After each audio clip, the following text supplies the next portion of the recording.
Salut à tous, ici Thiamba Turin-Clans, je suis graphiste illustrateur depuis 3 ans déjà et vous êtes bien sur la chaîne qui parle du graphisme et la psychologie créative. Sans plus tarder, on va passer au générique, commencer les vraies choses. Générique.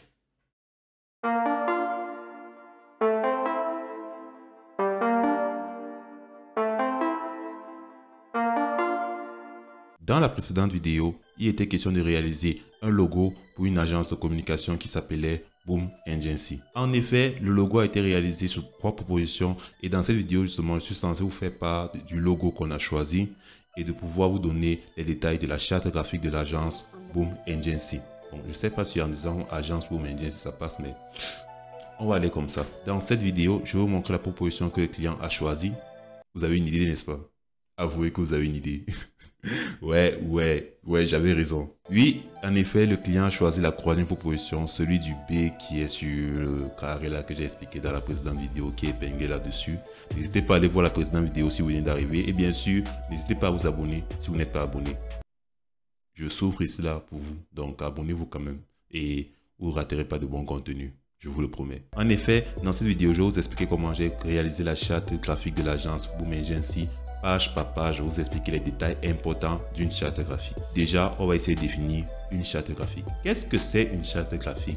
Oui, Turin, qu'est-ce que c'est une charte graphique? En effet, une charte graphique, c'est un document qui recense tous les éléments graphiques et textuels qui permettent d'identifier une entreprise. Justement, une entreprise a besoin d'une charte graphique parce que c'est ce document qui recense tous les éléments qui va permettre à cette entreprise de poursuivre son identité visuelle sur le court ou le long terme. C'est à partir de ce document que l'entreprise connaîtra comment son logo a été réalisé, comment les couleurs ont été choisies, comment la typographie a été élucidée et bien sûr tout autre élément ou motif capable d'identifier cette entreprise, peu importe le marché sur lequel il ou elle se pose. Bref, en quelque sorte, ne perdons plus de temps, ouvrons le document. Allons-y, clin d'œil. Pour commencer le document, bien sûr, en première page ou en page de couverture, vous avez le logo officiel Boom Agency qui a été choisi. Je vois que, vous voyez ce que j'ai dit, c'était la 3e proposition. Je suis un magicien. Je sais qu'il y a certains qui ont pleuré parce qu'ils ont voulu la 2e proposition, mais bon, on n'y peut rien, c'est le client qui choisit. Avec un peu de conviction de ma part, oui. Bien évidemment, sur la première couverture, nous avons le logo sous forme monochrome qui est sous un fond bleu avec une image derrière qui explique exactement dans quoi l'agence fait. C'est important de préciser les images qui vont dans le même domaine que la charte graphique en fait, parce qu'on ne peut pas mettre une femme qui vend les tomates et mettre une agence de communication, ça ne passe pas. Donc justement, une image ici montre des jeunes qui sont réunis autour d'une table pour partager des idées. Exactement, c'est comme ça que ça se passe dans les agences de communication la plupart du temps. La page suivante montre l'introduction. Ici, j'ai introduit la marque Boom Agency, bon, le logo Boom Agency ou l'entreprise Boom Agency, en expliquant dans quoi elle fait et quelle est sa particularité. En fait, l'introduction est juste là pour donner un petit test explicatif dans le domaine de l'entreprise, en quoi elle est unique et quelle est la vision qu'elle poursuit et quel est justement le message qu'elle fait passer à travers ses clients. Dans la page suivante, bien sûr, nous avons le logo officiel de Boom Agency, qui est bien évidemment la 3e proposition dont je vous ai parlé dans la précédente vidéo. Si vous voulez savoir comment j'ai réalisé ce logo, n'hésitez pas à regarder la précédente vidéo. Et si vous n'êtes pas abonné, abonnez-vous. Je répète, abonnez-vous. Je vais insister. Oui, ça donne l'argent. Abonnez-vous. Dans la page suivante, nous allons montrer les patterns. Alors, c'est quoi les patterns? C'est un ensemble de motifs ou un ensemble de symboles qui sont conçus de manière mosaïque. Dans la plupart des cas, en ce qui concerne les logos monogrammes ou iconographiques, ce sont les icônes ou bien justement les initiales de l'entreprise qu'on fait sous forme de mosaïque pour former justement un motif ou une pattern. Pattern, c'est le motif en anglais, je crois en premier. Justement, c'est ça qui permet d'identifier l'entreprise dans la matière du textile, par exemple, s'il faut faire un vêtement avec des motifs un peu de partout, dans la matière justement de l'animation et aussi dans la matière des supports de communication, des flyers, des affiches. Le motif ou le pattern permet justement de identifier l'entreprise à travers son icône ou bien sa typographie ou bien ses initiales en quelque sorte. Dans la page qui suit, nous avons les déclinaisons. Dans les déclinaisons, justement ici, nous avons des logos en version monochrome sur différents fonds. Bien sûr, ça peut être sur n'importe quel fond, mais lorsque le logo sera utilisé sur d'autres fonds, il doit prendre la version monochrome, c'est-à-dire la version blanche ou bien la version toute noire. Et justement, les fonds doivent avoir les couleurs de l'identité visuelle déjà préacquis. Si le logo est en version blanc et que dans son identité visuelle il n'y a pas le vert, il ne faut pas mettre le blanc là sur le vert, ça ne se fait pas normalement. À part si le logo bien sûr doit être comprise dans une affiche qui n'est pas celle de l'agence. Là justement le logo va avoir sa version monochrome peut être appliqué sur un fond quelconque. Mais en ce qui concerne l'agence, bien sûr, ce logo en monochrome blanc, il doit être appliqué sur les couleurs de l'entreprise qui sont déjà prédéfinies. Par exemple, pour laquelle vous voyez là-bas, il y a le noir et l'orange. Je pense que j'ai bien mis le noir et l'orange là-bas. Dans la page qui suit, on vous explique la construction du logo. Je ne vais pas aller loin dans les détails parce que j'ai expliqué cela dans la précédente vidéo. Ici, j'explique pourquoi j'ai fait ce logo ainsi. Le B de l'initial Boom et justement le carré avec le symbole du message qui est une forme de communication qui montre bien sûr l'aspect direct de l'entreprise qui est d'accompagner les projets, qui est de permettre aux entreprises de communiquer entre elles. Dans la page qui suit, nous parlons des couleurs. Alors justement ici, les couleurs, c'est une page très importante parce que les couleurs, ça permet de...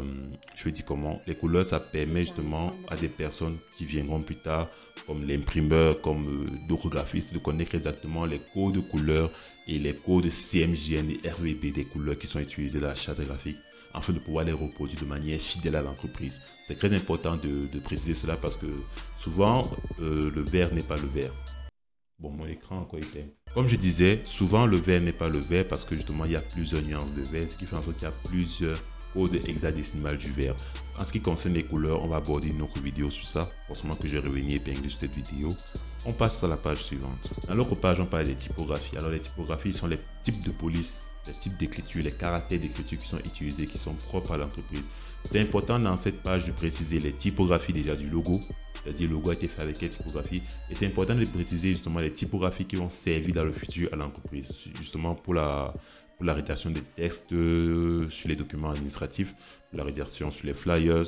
Il y a une typographie unique en fait à prendre. On ne va pas adapter une typographie peut-être handwriting sur les flyers qui concernent cette entreprise parce que justement le handwriting n'est pas la typographie acquise pour cette entreprise. Donc c'est important de délimiter les typographies qui sont permises justement pour communiquer les messages dans cette entreprise et dans cette identité visuelle. Dans la page qui suit, nous avons la zone de protection. Alors la zone de protection, c'est un élément important parce que c'est un espace qui a été prédéfini par nous, les concepteurs de logo, qui permettent en fait de pouvoir laisser le logo à son espace libre pour qu'il puisse être lisible à une grande distance ou une courte distance. Bien sûr, dans la vidéo, lorsque je parle des 5 règles qu'un logo doit respecter, je pense que je vais les pingler là. Je montre justement qu'un logo doit être lisible. Et justement, pour qu'un logo soit lisible, il doit être libre en fait sur son champ d'action. C'est-à-dire, on ne doit pas avoir quelque chose qui interfère avec son espace. Raison pour laquelle il est important de prédéfinir un espace aux alentours du logo où aucun élément textuel ou graphique ne doit interférer. Souvent, cet espace est prédéfini de manière aléatoire pour des graphistes qui n'ont pas trop le temps. Souvent, cet espace est prédéfini de manière proportionnelle par rapport aux éléments du logo. Ça peut être une taille de police, ça peut être la taille d'un caractère, ça peut être la taille de l'icône en quelque sorte. Pour ma part, l'espace prédéfini là-bas, c'est le tiers justement de la largeur de l'icône. Vous mangez ici, je crois. C'est comme ça que j'ai prédéfini ma zone de protection. Dans la page suivante, on parle des interdictions. Interdiction, je pense que la page dit ce que vous ne devez pas faire. Oui, je parle des graphistes qui ont l'habitude de faire n'importe quoi les logos là. Oui, cette page est pour vous. Vous qui détruisez notre logo là, les logos qu'on fait, vous étirez ça comme c'était le champignon, comme c'était je sais pas quoi là. Attention, cette page est faite pour vous. Justement, dans cette page, on décrit les règles qu'il ne faut pas justement dépasser en termes de gestion du logo de l'entreprise. On ne doit pas étirer le logo, on ne doit pas changer sa couleur, on ne doit pas changer sa typographie, on ne doit pas inverser l'icône, on ne doit pas faire je sais pas, du michoui avec du logo en fait. C'est interdit parce que là, ça n'est plus le même logo, ce n'est plus la même identité, tout est bafoué en quelque sorte. Dans l'autre page, justement, on montre la carte de visite. Alors, la carte de visite, c'est important pour moi lorsque je fais mes chartes graphiques parce que c'est pour montrer déjà au client l'aspect print de sa charte graphique en quelque sorte, de sa nouvelle identité. Parce que la carte de visite, c'est l'élément que vous donnez en premier à des clients, que vous donnez aussi en premier à des inconnus. Il faut que cet élément soit le plus fidèle possible à votre identité parce que c'est ça que le client touche en premier. C'est à partir de la carte de visite que le client vous contacte parce que carte de visite. C'est à partir de la carte de visite que le client vous contacte et justement, il faut que cet élément soit clairement esthétique, beau et fidèle à votre identité visuelle. C'est la raison pour laquelle dans la plupart de mes chartes graphiques, je le mets toujours en premier pour qu'ils puissent voir justement l'ampleur que sa communication est en train de prendre en quelque sorte. Dans la page suivante, on parle des media content. Alors les media content, ce sont l'ensemble des éléments qui seront postés sur la plateforme web, qui seront postés sur les réseaux sociaux. Ça peut être Instagram, ça peut être LinkedIn, ça peut être Facebook, ça peut être Twitter. L'ensemble, bon, on dit Twitter, on dit X. Et puis quoi?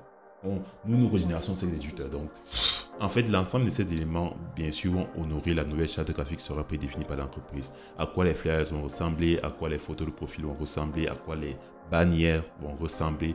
Tout doit être fidélisé à la charte graphique prédéfinie. C'est très important pour pouvoir permettre à l'entreprise d'être proprement professionnelle et bien vue par ses clients comme par ses concurrents. Parce qu'il y a des concurrents qui respectent. Oui. Et bien sûr, dans la dernière page, on parle des t-shirts. Alors, les t-shirts, c'est pour montrer l'extension textile en fait de la charte graphique. Pour montrer justement comment la charte graphique va se répliquer sur ce qu'on va porter. Beaucoup plus pour les entreprises qui sont sur un large étendu, qui ont des réunions à l'extérieur, qui ont des prospectus à partager, qui ont des foires et des conférences à assister. Il est important que les vêtements qu'ils portent reflètent la charte graphique de l'entreprise qu'ils honorent en quelque sorte. C'est très important.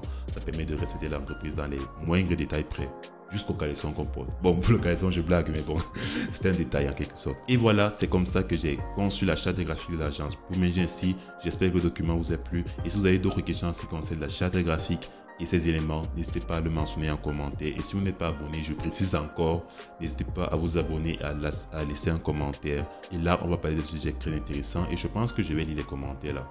Forcément, il y a un sujet qui va me piquer. On en parlera dans la prochaine vidéo. C'était tout pour aujourd'hui.